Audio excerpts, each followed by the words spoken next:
because on an individual basis, we are, in a sense, just the sum of our accumulated memories.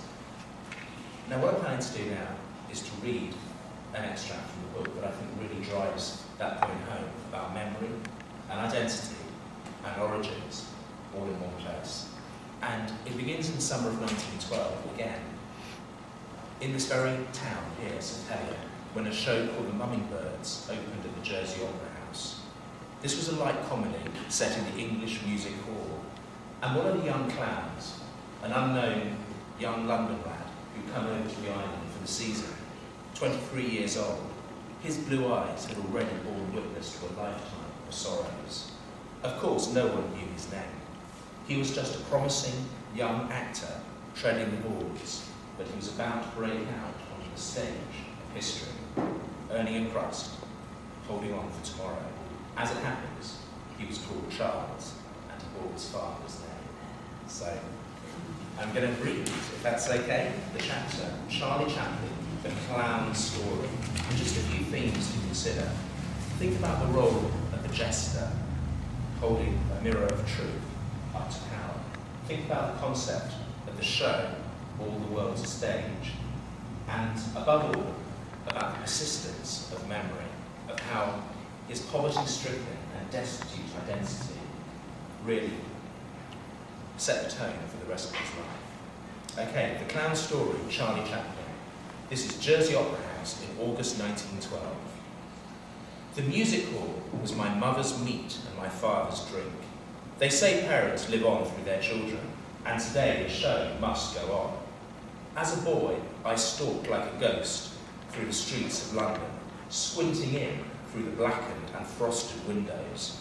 A grinding, maddening hunger consumed me, for I had scarcely eaten in days. I sidled past the soft and gentle lights of restaurants, where happy families smiled and feasted. I gawped at the soft velvet clothes of respectable men, dazzled by the flash of their gold sovereigns, as if they were elegant creatures from another world. I feel that I've always spent my life on the outside, slowly freezing in icy midwinter, peering in through a wall of glass.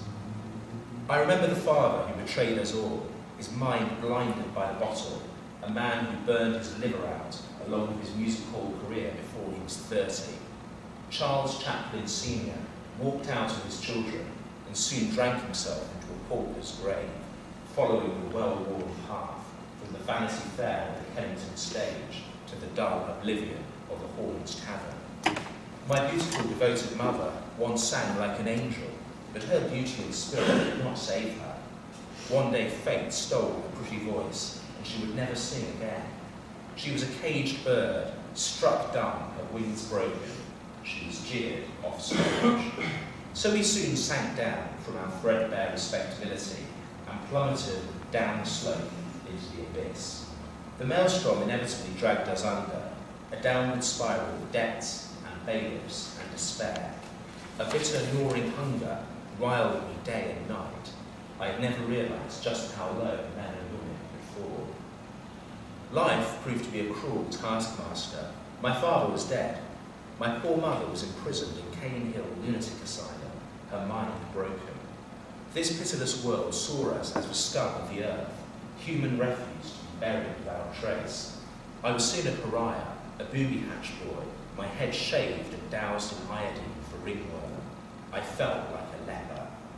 I remember the utter desolation of the workhouse, where we little infants sang Abide With Me as the black night fell like a shroud over Victorian London. Sadness welled deep in our hearts, for we were utterly alone, and these were evil days. One day I was hauled to the stage in front of an audience of hundreds and sentenced like a criminal for the sins of another. I remember the vicious bite of the workhouse urge and feeling absolutely nothing, for I was already numb on the inside. I was a hollow child, a ghost stalking an empty world.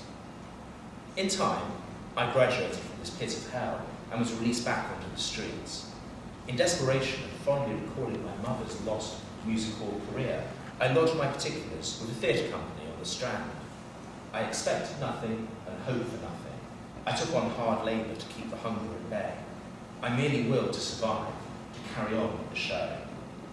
One day, I was chopping wood for money, hacking and burning away my own past, when the casting call came. My golden ticket away from destitution had finally come good, so I worked until I dropped, rehearsed my act to the point of exhaustion, and mastered my craft. Today, I travel the length and breadth of the kingdom as a leading clown in Fred Carno's celebrated company, draped in vaudeville stage glamour, bringing mirth to thousands in a travelling troupe. Our busy schedule this year has brought us to the Opera House on this lovely little isle of Jersey. They say history repeats itself, first as tragedy and then as farce. So tonight I am playing my own father. I am playing the inebriated swell, a pie-eyed buffoon, slave to the bottle and a barrel of laughs. The play is an outrageous, uproarious send-off of the English music hall tradition, where my beloved mother once frolicked on the sad road to the asylum. Our show is called The Mummingbirds, and the Jersey press is already declaring it a theatrical triumph. As I shamble drunkenly into my stage box, I can't do the acting like that. Even my essential game draws titters and whoops of delight. So I prance and prattle for their pleasure, peeling my gloves off, tipping an attendant, then trying in vain to remove my glove again from my bare skin. The saucy soubrette sings a ditty in my ear, like a mother soothing her child. I hurl down vegetables at the other actors, lampooning their artistic pretensions as they pretend to perform a show. Having dismally failed to light my cigar by electric light, I stretch dangerously out of my box for a match, teetering in exaggerated fashion on the edge of the abyss. Suddenly, I fall. This is a manoeuvre that takes practice, but after all, I have fallen. So I plunge down, exploding like a bomb onto the stage.